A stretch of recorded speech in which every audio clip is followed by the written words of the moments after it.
ಸ್ನೇಹಿತರೆ ಬನ್ನಿ ಬಿಡದಿಗೆ ಹೋಗೋಣ ತಟ್ಟೆ ಇಡ್ಲಿ ತಿನ್ನೋಕ್ಕೆ. ಶಿವದರ್ಶನ ಶಶಿ ತಟ್ಟೆ ಇಡ್ಲಿ ಹೋಟ್ಲಿಗೆ ಹೋಗೋಣ.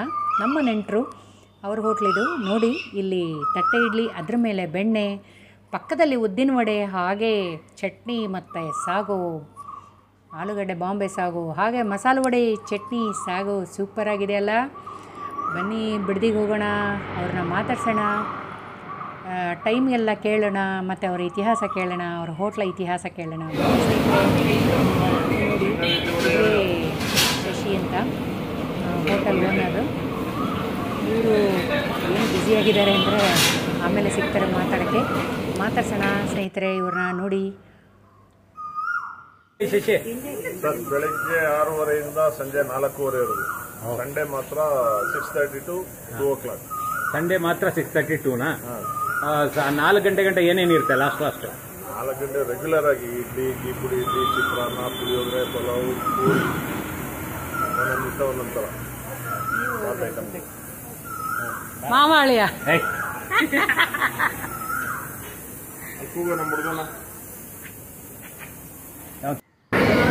ನೋಡಿ, ಬಿಸಿ ಬಿಸಿ ಇಡ್ಲಿ ಬರ್ತಾ ಇದೆ. ಈ ಕಡೆಯಿಂದ ವಡೆ ಕೂಡ ಬರ್ತಾ ಇದೆ. ಹಾಗೆ ಬಿಸಿ ಇಡ್ಲಿ ಸರ್ವ್ ಮಾಡ್ತಾ ಇದ್ದಾರೆ. ಬಿಸಿ ಬಿಸಿ ಇಡ್ಲಿ ತೆಗೆದು ಅದ್ರ ಮೇಲೆ ನೀಟಾಗಿ ಬೆಣ್ಣೆ ಹಾಕಿ ಸರ್ವ್ ಮಾಡ್ತಾರೆ. ಸಖತ್ತಾಗಿರುತ್ತೆ. ಉದ್ದಿನ ವಡೆ, ಇಡ್ಲಿ, ಅದ್ರ ಮೇಲೆ ಬೆಣ್ಣೆ ಹಾಗೆ ಸಾಗು, ಚಟ್ನಿ, ಸಖತ್ತಾಗಿದೆ. ಸೂಪರಾಗಿರುವಂಥ ಫೇಮಸ್ ಆಗಿರುವಂಥ ಶಶಿ ಅವರ ಹೋಟ್ಲಿಗೆ ಹೋಗಿ ನೀವು ಟೇಸ್ಟ್ ಮಾಡಿ ಸ್ನೇಹಿತರೆ. ಬಿಡದಿನಲ್ಲಿದೆ. ಮೈಸೂರಿಗೆ ಹೋಗುವಾಗ ಖಂಡಿತ ಇಲ್ಲಿ ಟಿಫನ್ ಮಾಡ್ಕೊಂಡು ಹೋಗಿ. ನಾವಂತೂ ಖಂಡಿತ ನಂದಿನಿ ಬೆಣ್ಣೆ, ಶುದ್ಧ ಬೆಣ್ಣೆ ಯೂಸ್ ಮಾಡ್ತಾರೆ ಹೋಟ್ಲಲ್ಲಿ. ಇವರೇ ಓನರ್ ಶಶಿ ಅಂತ. ಚೆನ್ನಾಗಿರುತ್ತೆ. ನೀವೊಂದು ಸಲ ಹೋಗಿಲ್ಲ ಅಂದರೆ ಹೋಗಿದ್ರೆ ಕಮೆಂಟ್ ಮಾಡಿ. ಹೋಗಿದ್ದೀವಿ, ನಾವು ತಿಂದಿದ್ದೀವಿ, ಟೇಸ್ಟ್ ಮಾಡಿದ್ದೀವಿ ಅಂತ. ನಮಗೆ ರಿಲೇಟಿವ್ ಆಗಬೇಕು, ಯಜಮಾನ್ರಿಗೆ ಅಳಿಯ ಆಗಬೇಕು, ನಮಗೆ ಬ್ರದರ್ ಆಗಬೇಕು ಅಂದ್ಕೊಳ್ತೀನಿ. ನೋಡಿ ಏನು ಸಖತ್ತಾಗಿದೆ ಅಂತ ಅಲ್ವಾ ಸ್ನೇಹಿತರೆ. ಮತ್ತೆ ಇಲ್ಲಿ ಉದ್ದಿನ ವಡೆ ಮಾಡ್ತಾರೆ, ಅದನ್ನು ನೋಡೋಣ, ಎಲ್ಲ ನೋಡ್ಕೊಂಡು ಹೋಗೋಣ ಬನ್ನಿ.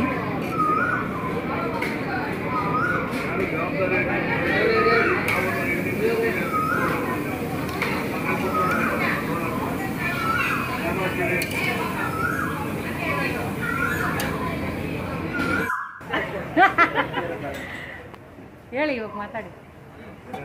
ಹಲೋ ಶಶಿ ಅವರೇ, ಹೇಳ್ರಿ ನಿಮ್ಮ ಹೋಟ್ಲ ಇತಿಹಾಸದ ಬಗ್ಗೆ ಹೇಳಿ. ಇತಿಹಾಸ ಅಂದರೆ ಈಗ 5th ಜನರೇಷನ್. ಸ್ವಲ್ಪ ಜೋರಾಗಿ. ನನ್ನ ಮಗಂದು 5th ಜನರೇಷನ್. ಓಹೋ. 1950 ಮುಂಚೆಯಿಂದನೂ ನಮ್ಮ ತಾತಿಯರು ಅವರೆಲ್ಲ ಮಾಡ್ತಾ ಇದ್ರು. ಅವಾಗೆಲ್ಲ ಎಕರೆ ಇಡ್ಲಿ ಅಂತ ಮಾಡೋದು. ಕೊಳದಲ್ಲಿ ಕೊಟ್ಟು ದೊಡ್ಡ ಅಂಡೆಯಲ್ಲಿ ಕಟ್ ಮಾಡಿ 1/4 ಎಕರೆ, ಅರ್ಧ ಎಕರೆ ಅಂತ ಕೊಡೋದು. ಎಕರೆ ಇಡ್ಲಿ ಅಂತ ಮಾಡೋದು ಅವಾಗ. ಈಗೆಲ್ಲ ತಟ್ಟೆ ಇಡ್ಲಿ. ಅವಾಗೆಲ್ಲ ಕಟ್ ಮಾಡಿಬಿಟ್ಟು ಕೈಯಲ್ಲಿ ಬೆಣ್ಣೆ ಹಾಕೋರಂತೀನಿ, ಸೌಟಲ್ಲಿ ಹಾಕ್ತಾರೆ. ಈಗ ಒಂದು ಸ್ಪೂನ್ ಹಾಕಿ ನಾವೇ ಯೋಚನೆ ಮಾಡ್ತೀವಿ, ಕಾಸ್ಟ್ ಜಾಸ್ತಿ ಆಗಬೇಕಲ್ಲಪ್ಪ. ತಿನ್ನೋರು ಅಯ್ಯೋ ಬೆಣ್ಣೆ ಬೇಡ ಕಂತೀವಿ. ಒಂದೊಂದು ಕಾಲ ಆಗಿತ್ತು.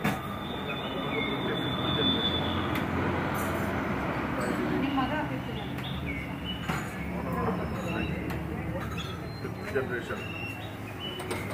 ಆಮೇಲೆ ಇಲ್ಲಿ ಸುಮಾರು ಜನ ಆರ್ಟಿಸ್ಟ್ಗಳು, ಪೊಲಿಟಿಷಿಯನ್ಸು ಎಲ್ಲರೂ ಬರ್ತಾರೆ. ಹಾಗಾಗಿ ಮೊದಲು ನಮ್ಮ ದೊಡ್ಡಪ್ಪನ ಹೋಟ್ಲಿಗೆ ರಾಜ್ಕುಮಾರ್ ಅವರು ಬಂದಾಗಿಂದಾನೆ ಬಿಡದಿ ತಟ್ಟೆ ಇಡ್ಲಿ ಫೇಮಸ್ ಆಗಿದೆ.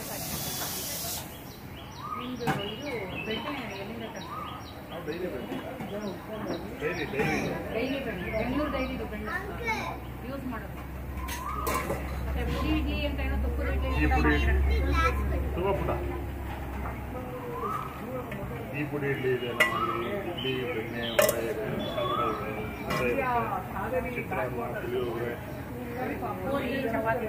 ಚಪಾತಿ ಇರಲ್ಲ, ಪೂರಿ ಇರುತ್ತೆ, ಪೂರಿ ಮಾಡ್ತೀವಿ.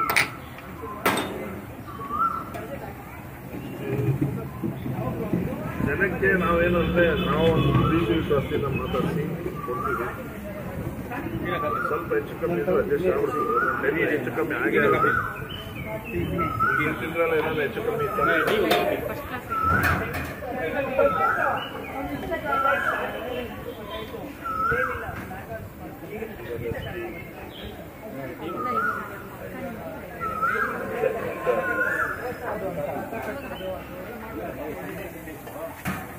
ನಮ್ಮ ಓರ್ಗಿತ್ತಿ, ದೊಡ್ಡ ಓರ್ಗಿತ್ತಿ, ಇವ್ರಿಗೆ ಸೋದರತ್ತೆ ಆಗಬೇಕು. ಮನೆಯವ್ರಿಗೆ ಏನಾಗ್ಬಿಟ್ರೆ ನೀವು ನಮಗೆ ಮಾವ ಆಗ್ಬೇಕು. ಅಳಿಯ ಅಳಿಯ ಮಾವ ಇದು ಯಾರು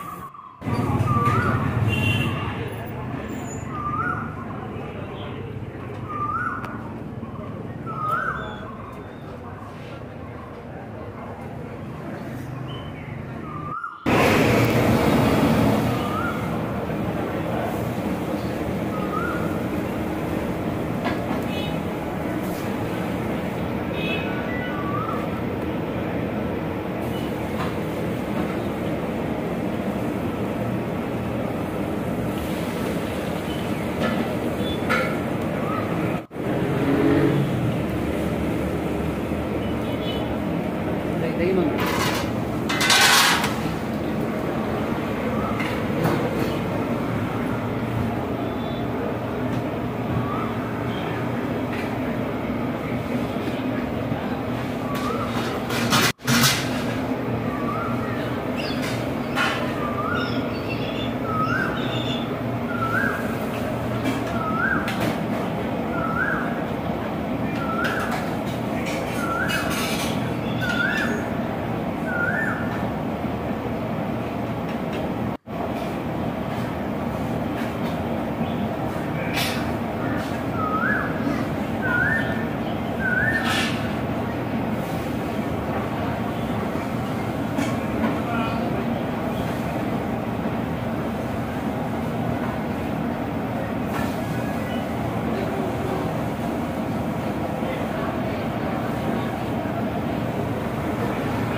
ಪುಡಿ ಇಡ್ಲಿನಾ ತುಪ್ಪ ಪುಡಿನಾ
ಇಡಿ